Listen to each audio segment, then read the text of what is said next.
We are two American women living in Italy, having a conversation that... We probably should have had a long time ago. Ciao, I'm Ambi. I'm an American who moved to Naples, Italy in 2022, but today I'm in Tuscany with my friend Chiara. Ciao. Chiara, do you want to tell our friends here who you are and how you wound up in Italy? Sure. So I'm an Italian American. My mom is from Florence, so when I was born, I actually immediately got a Florentine birth certificate. Fun fact, even though I was born in the US, and I grew up going between Italy and the US my entire life until I decided to move here on my own at 17. Bit wild. And then I decided to stay 10 years later. Nice. Yeah, nice. But do you want to tell all new friends who you are? Sure. So I'm Ambi. I'm from California, and I came to Italy in 2022. I was just backpacking. And through a friend of a friend, I got invited to a party in the Amalfi Coast. I stopped Naples on the way there. I fell in love. Over 3 years later, I am still here living in Naples. Yay!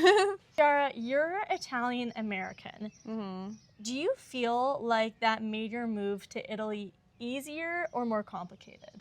So I think it didn't make moving to Italy seem like moving abroad because I grew up coming to Italy every summer as a kid. I had grandparents in Florence, and I've always grown up with Italian culture in my house, even in the US. So when I moved to Italy on my own, I think the struggle was genuinely just being a person like living alone for the first time, like we all have when we're like 18 and go to college. A baby. I was a baby. I didn't know how to do laundry. I didn't know how to cook. I didn't know how to do anything. And this was before like ChatGPT, so it was intense having to like look up. I don't know how to do laundry.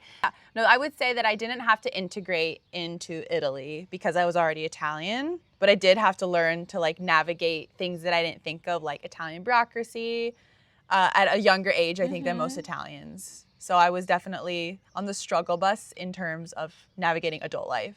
Going into college is already a big thing for a lot of people. And as someone in their late 20s, I find Italian bureaucracy really frustrating. And so I can't imagine trying to deal with Italian bureaucracy while you're just an 18-year-old. Yeah, it was a slap in the face. I had to go to the post office like my third day there, and it was rough. My family was pretty chill about me moving to Italy because they're half Italian, but like, what did your family think when you moved? Oh, okay, so this is interesting. I was so afraid to tell them because I come from an Indian American family, and growing up, my parents were really strict, like classic first generation, be home by 10 p.m. It was intense. When the time came to tell them that I had met this guy, I was completely in love with him, and I wanted to go to Naples, I don't think I told them straight up I was moving. It was more of the fact that the initial conversation, telling my dad, I met the love of my life. I think he's my soulmate. I think he might be the man I want to marry. Telling him that, and then being like, he lives in Naples. My dad was surprisingly really calm. Okay. I think because we were navigating grief in the family at that time. We had just lost my grandfather. He had just passed away. And then we almost lost my grandmother because she almost passed away right from the shock. And so I think that put a lot of things into perspective for my dad, because when you go through something actually traumatic like that, it puts everything into perspective. So he paused. I was at the dinner table with my mom, and he just goes, "Does your mother like him?" Because my mom had met Marco. My mom was like, "Yeah, he's amazing." He's like, "Okay." And is he in the mafia? And I was like, LOL. like, no, he's not in the mafia.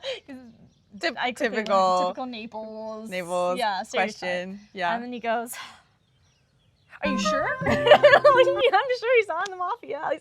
At least I think." That's so funny. It's been over 3 years, and they've been really supportive of it. It's hard on both of our sides. It's sad to be so far away from family, but they are supportive because they know I'm with a great guy. They know I'm with a good family here. I have a good support system. America's in a kind of a crazy time politically. They feel more comfortable that I'm in Europe. I like to joke that I'm starting the Mathur Charter. of the family. Oh, Because okay. our family's international. We're all over the world. So I'm just like, we're just opening a new branch of the family, a new office for you I guys like to the come hang way out. that's funny. Obviously, I had to give up living next to my family to come to Italy, and I still see them every now and then, though. But what about you? What did you have to give up? Besides the obvious things like family that you didn't expect to miss. Right. I think it's obvious, like, you have to give up being close to your family and things like that. Although I see them all the time, probably more than, like, people who live in the same country. Yeah. In general, I definitely had to give up having assistants in college, let me say. Like, I don't know how to explain this, but I was kind of thrown into, like, this whole new, like, university system, too, in Italy. And it's very sink or swim. And I wasn't used to that because in high school in the U.S., it was very, like, they almost, like, coddle you, and they're very like there to help you and support you. So I felt like I didn't have that. So I had like no support from like my school anymore. So I had to like do everything myself, and that was kind of like whoa, especially coming from a system where they're really trying to help you as much as possible. So I felt like I had to give up like a support system from my school. And then I had to give up some convenience, which I think a lot of people give up when they move to Italy, because life, especially in a big city, is a lot more inconvenient. You can't drive everywhere. It's harder to like book an appointment. You have to wait in a lot of lines living in Italy. You can't just park anywhere. A little bit harder. Yeah, everything's a little bit harder. So you give up convenience. And I still think that today, because when I go back to the States and things are just easy for me for a lot of things, I'm like, wow. Like, I'm like, it doesn't have to be so complicated, but also like it's a completely different system and culture in Italy. So I get why things are more complicated. What do you think you, besides family, had to like give up? Something that surprised me that I had to give up was like kind of my identity.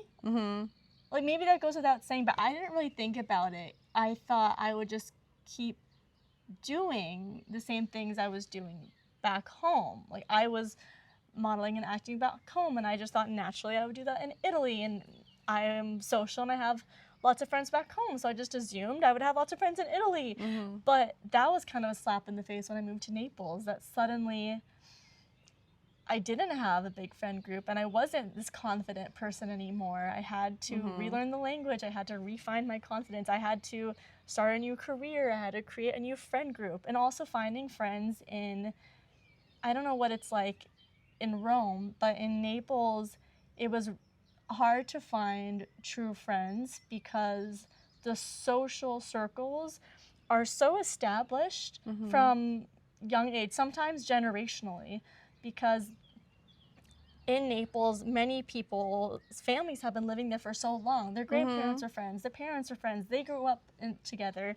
So while they might be friendly, it can feel surface level, and like, yes, you might be invited to some parties, but I had the sensation that I wasn't really included. I didn't feel like these girls were my true friends, whereas in America, I think people are so friendly and more willing to take you in. And like you can make friends with a girl like in a bathroom line at a bar in America. Which I've done. Yeah.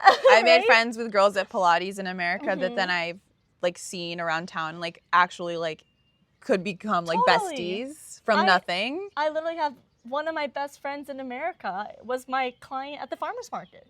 Yeah. In California. Whereas I feel like if you just try to strike a conversation with a random Neapolitan or I don't know about a Roman, but in a bar bathroom, it's harder. It's definitely harder and not taken the same way. Or in America, we might compliment people like, oh, I love your dress randomly. And here it's seen as like odd, kind of weird.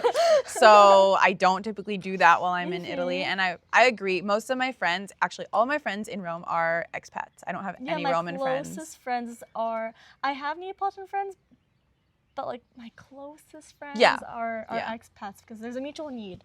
Yeah, and I think it's just harder to meet local Romans because, like you said, they've been friends for generations. They met maybe in high school. I have friends who are Italian who I met when I was in Italy in high school for my last year of high school, and I'm still friends with some of them, but because I grew up with them, if that makes sense. So of course. Meeting a Roman in the wilds today. It's a little more difficult because they already have their friends, they have their social circle, and we are just very different in a few ways. Actually, maybe a lot of ways. Yeah, we don't have the a lot of same ways. experiences. So, yeah, I agree. But I think I found my group now. Yeah. Spoke about some things that we didn't expect to give up. What does Italy genuinely have that America doesn't? Ooh, this is like very complex. But I think like in general, the general vibe of it is everything that people see about Italy, like slowing down, taking time to eat a meal, the concept of family. Those things are actually genuinely very important and like the backbone of Italy. So like having Sunday lunch with your family every week and sitting down with, you know, your in-laws and parents and grandparents and eating a long lunch and going for a stroll after, like that pretty much sums up Very like Italy. And it's something that I thought was very normal growing up, by the way, but I realized when I would go to friends' houses in America and sleep over that it wasn't normal, and they were like just ordering pizza and just eating without their parents, and I was like, oh, really? what's happening? Yeah, and I think this is not just an Italian thing. A lot of cultures do eat as a family. In the US, it's a little less common maybe for especially busy families or whatever. So yeah, I think the concept of family and actually spending time, taking things slow, slowing down, con calma. Yeah, and appreciating like little things, going to the beach, espresso. For me, I agree about the long lunch, especially the Sunday lunch. So I grew up in an Indian American family, so we have pretty strong family values, and we would always have our meals together, no phones at the table kind of thing. Yeah. But the amount of time, like the sheer amount of hours that we spend in our meals in Italy are way longer than anything that I was used to back home. Okay. I feel like Italians are a lot better at doing nothing. For example, when in the summer, we go boating a lot in Naples because the city becomes just unbearable. And I feel like the best way to experience Naples is just on the sea. And I'll go out with Marco and his family. In the beginning, I was going crazy. I was like, okay, this is nice for like an hour or two, but like now where are we going? Because I thought like you're on a boat to go somewhere. So I said, are we going to an island? Are we docking? Are we having lunch? And they're like, no, like this is what we're doing. Chill. And I was like, no, I get but it. now I'm a lot better at it. It's also like the concept, like a lot of Americans might go on a vacation or a trip, but they still might be answering emails, doing some work, or might still have to work. Literally us now. Literally us now, yeah. And I am someone who doesn't take a break, like a real vacation, very easily. And I feel like Italians do. Like if they have those 2-week vacation in August, they're not thinking about their job at all. Their job is not speaking to them. It is like a mutual understanding of like, we are not speaking to each other. We're hot and we want a spritz. Aperitivo break. So what do you genuinely miss about America besides family and things like that, of course? I miss Trader Joe's. I miss getting matcha lattes everywhere, and I miss surfing. That makes sense. Yeah. You? I miss Chipotle every day, which coincides with good Mexican food. Yeah. I miss Taco Tuesday. Yeah. I miss the carts that have a cup holder in it, so you can get your drink at Target. They have like a cup holder in the cart. I miss Target. Yeah. I miss the convenience. Like I miss being able to go to one store and find everything. Yes. Like in Italy, you have to go to different stores, and your errands take a lot longer. And drive-through coffee, because sometimes like on the road and I want just a coffee to keep driving and I want to stop and get out, even though I love the Auto Grill in Italy, but sometimes I'm busy. I'm a busy girl. That's funny. I don't miss drive-through coffee. It's actually something I've never done in America. Really? Yeah. Oh, I love it. I like going to the bar. Yeah. What is the hardest practical thing about being an American woman here? I would say I'm Italian American, so I'm also Italian, but I think that as soon as I mention that I'm also American, I think people automatically like classify me as like different and not Italian enough for me, or that I'm like, it's impossible for me to fully be integrated or Italian enough. And I even see it with like some people in my husband's family, like they are like, l'americana. I'm like, but I'm also Italian. Yeah. Like, I feel like people see me a little differently as soon as they know that one little detail about me. Totally. Yeah. I feel like we have to acknowledge that there is a dinner party happening behind us because we are at relais a Luca. So Forgive us for any background noise. Sorry. We'll be joining that dinner very soon. Very soon. So Chiara, about Rome. Tell me your honest experience and the pros and cons. Right. Pros, it's beautiful. There's so much history. There's a billion things to do, a billion restaurants, and a lot of opportunities, especially me being a content creator. Living in Rome has been wonderful for many reasons and a lot of people you can meet. The cons are it's a bit dysfunctional. Public transportation doesn't work great. The parking is very rough and it's very expensive. And Romans, in my opinion, I like Romans a lot. They're very funny, but they're not super welcoming into their circle of friends. So it can be a little bit isolating and you do end up gravitating just to be friends with like expats. Yeah. I think that in Naples too. Yeah. For me, the pros and cons of Naples. Pros, we have the sea. It's a gorgeous, gorgeous place. I look out my window. I can see Vesuvius, Capri, Sorrento. It's fantastic. The food is great. People are really warm. Cons, people are still like kind of back in the day. For example, I joined a social club. Women couldn't be members of the social club until 4 years ago. Whereas coming from California, I was a member of a women's only social club. Yeah. And I feel like people are going to get mad if I say this, but I just feel like there's not as many ambitious young people there. I think because people's basic needs are met, and it's also just like the Southern Italian lifestyle, people are happy to just kind of coast by, which is fine to an extent, but I want to be motivated and I want to be surrounded by like-minded people, and it's hard to find that in Naples because a lot of those people leave. That makes sense. In Rome, for example, I see a lot of business-minded people. I am in a bunch of groups for like women in business and people who have startups. So I know a lot of people who are like go-getters and they're Italian and they might not be from Rome though. Maybe they moved to Rome from another town. All right, Chiara, endgame. Where do you see yourself in 20 years? Ooh, good question. So my husband and I have decided to move out of the city of Rome. Goodbye. I see myself, we see ourselves in the countryside with a city close to us. So 30-minute drive to an hour drive to a big city or a major airport, good. So either in Lake Como, Lago di Seo, maybe in Umbria. I would love a little like farm house, not too farmy because I'm still a city girl. Some chicken, some eggs. A pool, and I'd love to have our house in Italy and then also our house in America, which I'm currently working on getting in Florida, and so that we can kind of just go back and forth and have the best of both worlds. Because I truly am like best of both worlds. I truly am both, so I came to the realization that I can't just have one. I need to have both, and I have accepted that that's just how it is, and I will never be fully happy unless I have both in my life. Yeah, I feel that. For me, I resonate with a lot of what you just said.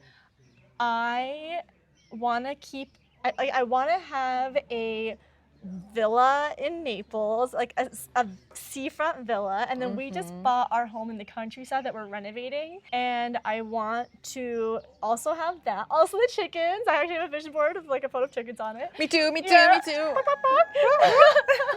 And then I got big dreams, so in this fantasy world, I also want to have a seafront villa in Southern California where, you know, I'm like going back and forth between Italy and Southern California. That's a dream. I just can't be bothered. I get it. No, it's a dream. Have both.